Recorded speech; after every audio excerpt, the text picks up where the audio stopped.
isn't. It was comforting to think this, and in a certain way, seeing this man made her feel better.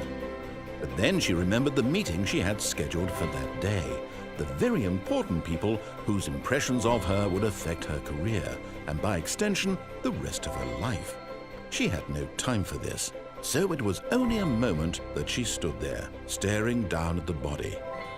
And then she turned and ran.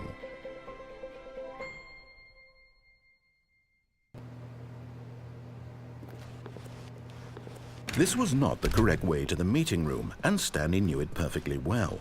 Perhaps he wanted to stop by the employee lounge first, just to admire it. Ah, yes, truly a room worth admiring. It had really been worth the detour after all, but eager to get back to business, Stanley took the first open door on his left.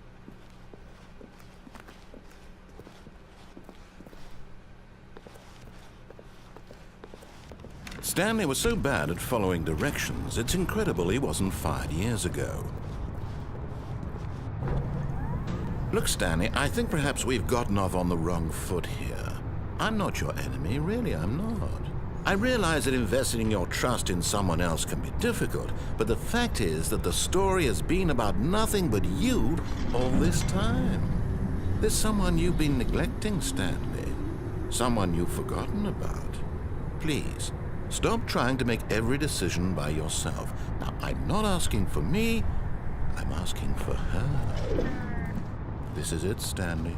Your chance to redeem yourself, to put your work aside, to let her back into your life. She's been waiting. That's her, Stanley. You need to be the one to do this, to reach out to her. If you can truly place your faith in another, then pick up the phone.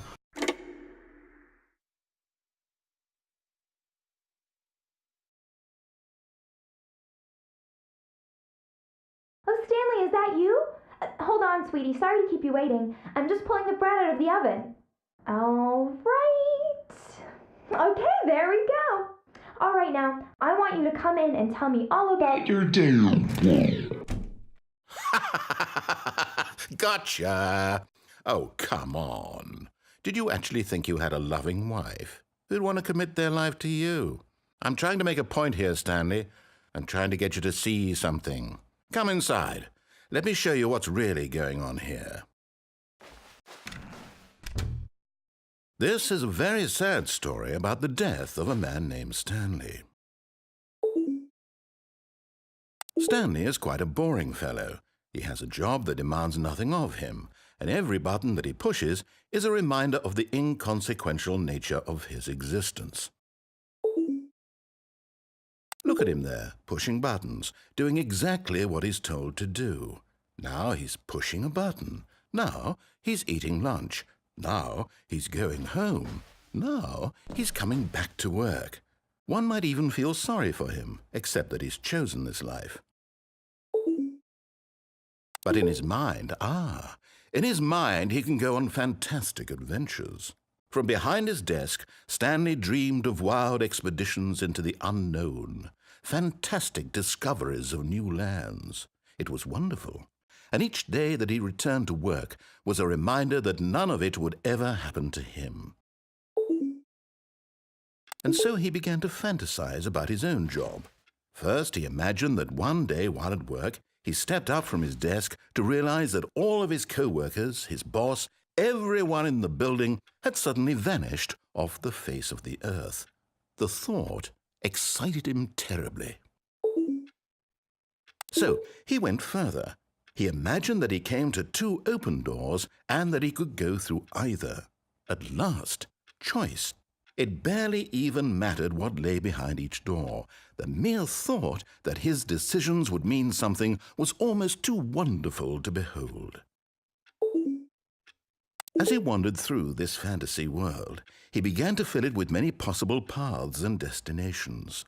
Down one path lay an enormous round room with monitors and mind controls.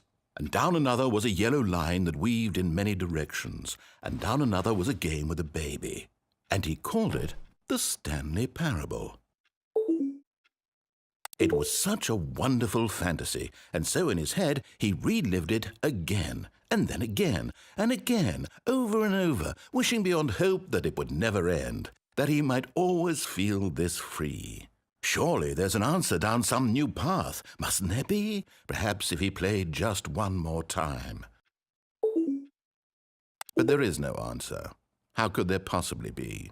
In reality, all he's doing is pushing the same buttons he always has. Nothing has changed. The longer he spends here, the more invested he gets, the more he forgets which life is the real one. And I'm trying to tell him this, that in this world he can never be anything but an observer, that as long as he remains here, he's slowly killing himself.